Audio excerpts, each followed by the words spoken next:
Hi everybody. This is going to be a quick montage of the project that is brand new that we are going ahead with. We have a cone. Everybody sees these all over the countryside, parked on roads. They don't drive here, but anyway, we have a cone. And this I picked up at a sale, and I think it held a glass for a candle or a single pot. And I've painted it black. It was real rough looking. And of course I have these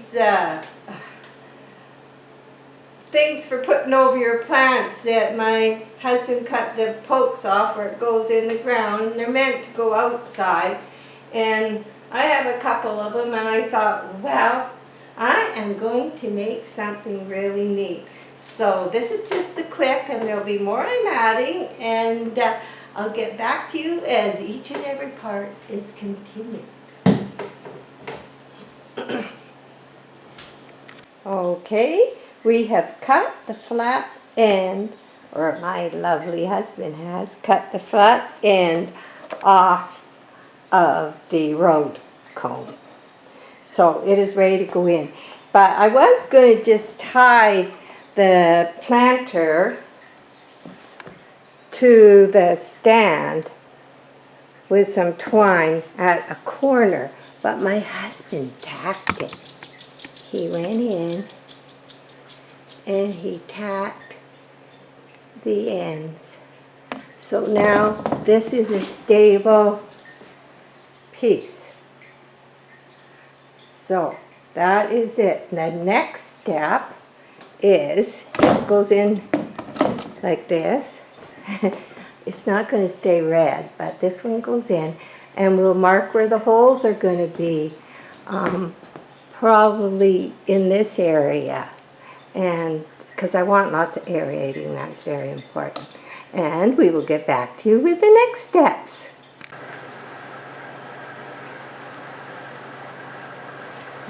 Hi. Here I'm out in the patio again. When the sun shines down, it's hard to see if you're getting what you want in the picture, but I wanted to add to this. We have holes drilled into our next project, and a little screen put in the bottom so that it'll be about this size of a flower pot. And Jack drilled 3/4 inch holes because I like lots of holes, and so here we are with the stand. I wanted to make sure I am going down to wash this really good and then sand it because I'm going to paint it, and I want to make sure the paint sticks because it's rubber and it's smooth and it's a little bit oily. So that's what I'm going to do next. So you probably won't see it again till it's painted. It's got a good sized drain hole in the bottom, so everything that goes through the screen will go down, and the air roots can come out the holes, and they can come right out and hang down almost like a tree. That's the idea anyway. And as you can see, everything's doing good here. The cream orchid from the living room with the kike, it's still got 3 flowers since December. And the ones I've repotted, everything, even though it's been over 90 degrees here some days, and I use my cloths, I dampen them, not every day. If I think it's unusually hot, I will do that. And these keep the humid, they're happy, they seem to all be doing good. And that was your quick visit with me for today.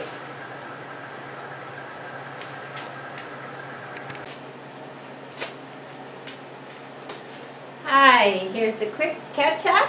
I wanted to show you, I did some painting. I used I think they're about $2 at Walmart, and I've used them on a lot of my outside projects.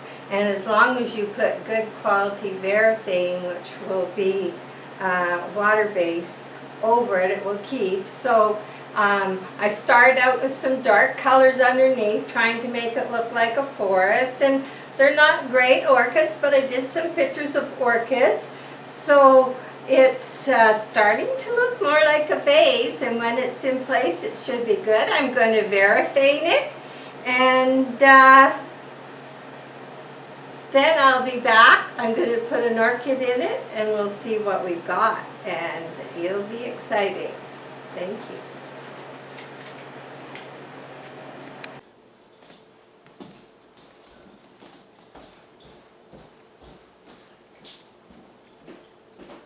Hi everybody.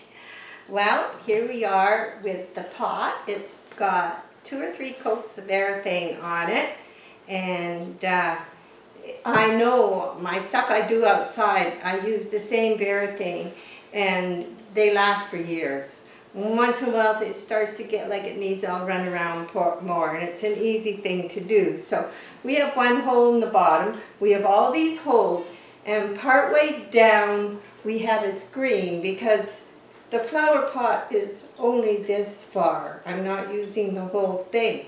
But, you know, you could make hanging flower pots. These are about the size of the little clips that hold hanging plants, plastic ones. You know, you could make a nice hanging decorations too. So, oh, there's so many things you can do. So I'm going to repot this. I know we've done it a million times or more. Just is why it's so much easier and quick now. And the potting mix has been soaking. So I'm just going to put it in. I know I should wear gloves. I always tell myself, but I'm one of these people that I hate hats and I hate wearing gloves.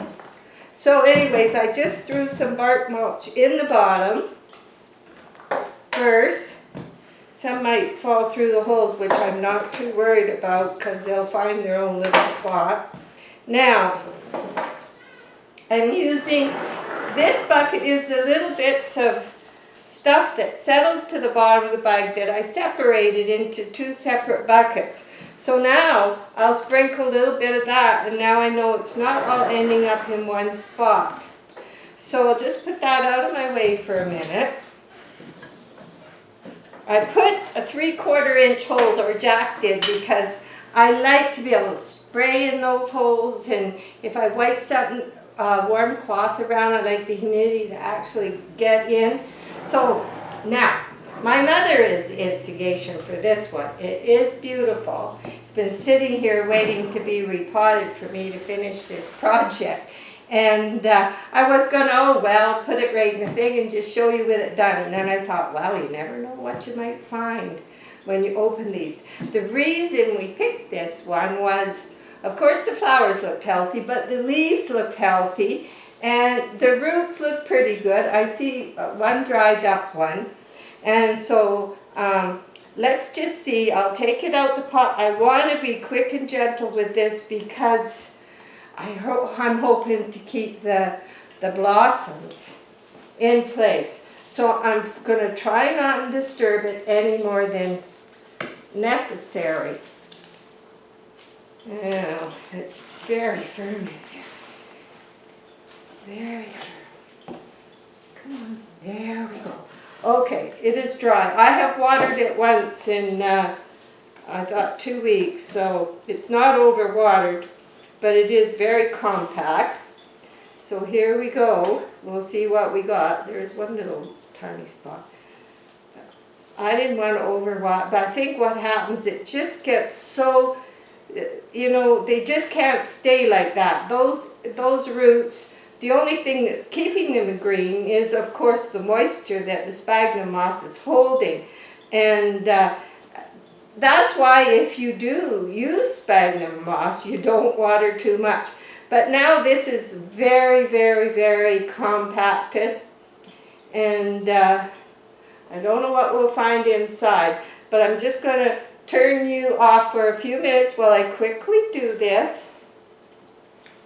We don't want to hurt it at all. Okay?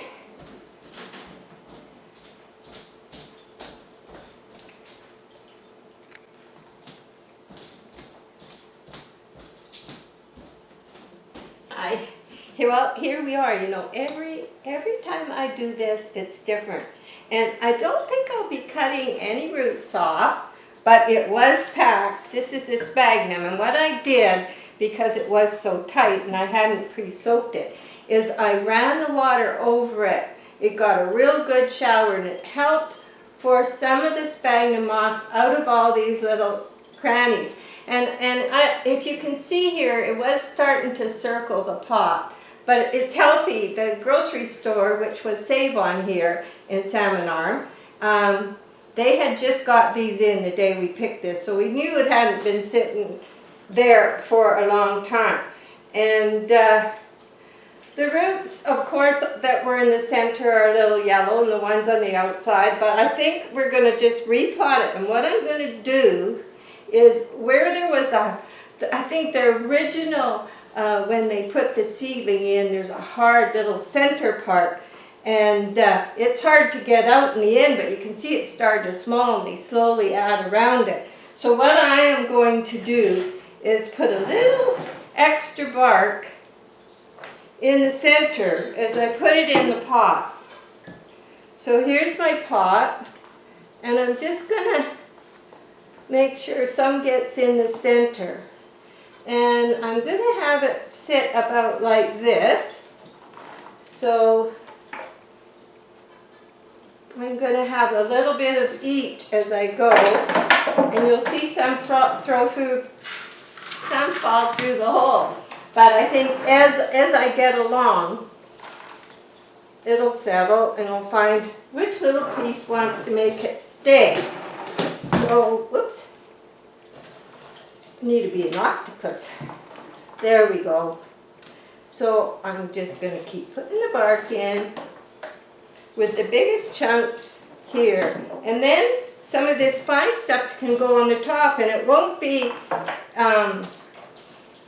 stopping air circulation, but it'll be, every time I water, it'll probably break down and sift through the bark.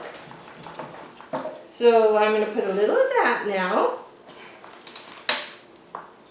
There's some green roots that were on the top. I'm just going to leave on the top. Oop.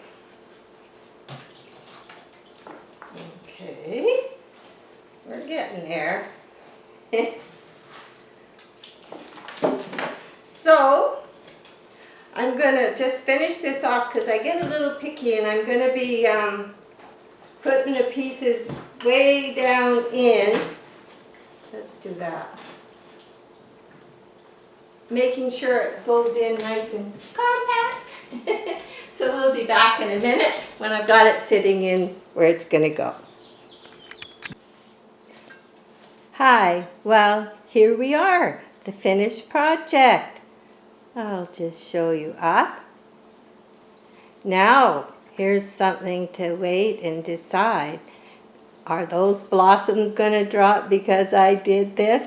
It is a big shock when you put them from moss, all moss, right into bark mulch. But I like bark mulch. It's so much easier come repotting time. For me, anyway. So, anyway, I hope you like this project, and maybe you'll even try it. That's it.